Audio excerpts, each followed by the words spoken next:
తెలియపరుస్తూ ఉన్నాను. ప్రియులరా, ఈ దినం కొరకు దేవుడు సిద్ధపరిచిన వాగ్దానాన్ని మీకు నేను తెలియపరుస్తూ ఉన్నాను.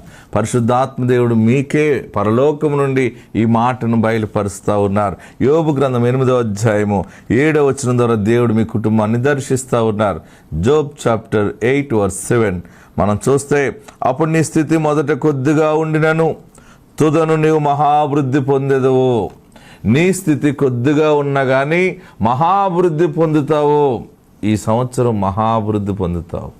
ఏమి అభివృద్ధి అండి? ఏమి అభివృద్ధి పొందుతాము? అభివృద్ధి పొందటానికి ఏ అవకాశం ఉంది? ఏమి బేస్ ఉంది?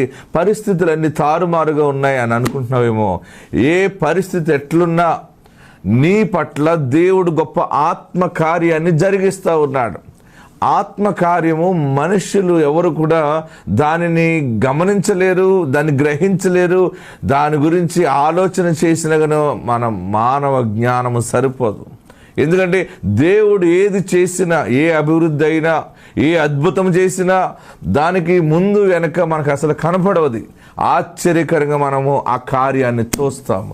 ఎలాగంటే కన్యక గర్భం ధరించి కుమారుని కన్నట్టుగానే దేవుని కార్యములు అసలు సైన్స్కి విరుద్ధంగా ఉంటాయి. మనం ఎక్స్పెక్ట్ చేస్తాం, అయ్యో నా జీవితం ఇదే కదా, నా బ్రతికి ఇది కదా, నా వ్యాపారం ఇది కదా, లేకపోతే నా ఆరోగ్యం ఇది కదా, నేను ఇంకేం చేయగలను, ఏం చూడగలను అని అనుకుంటామేమో. దేవుడు జరిగించేటప్పుడు అది హోలీ స్పిరిట్ త్రూ ఆయన కార్యములు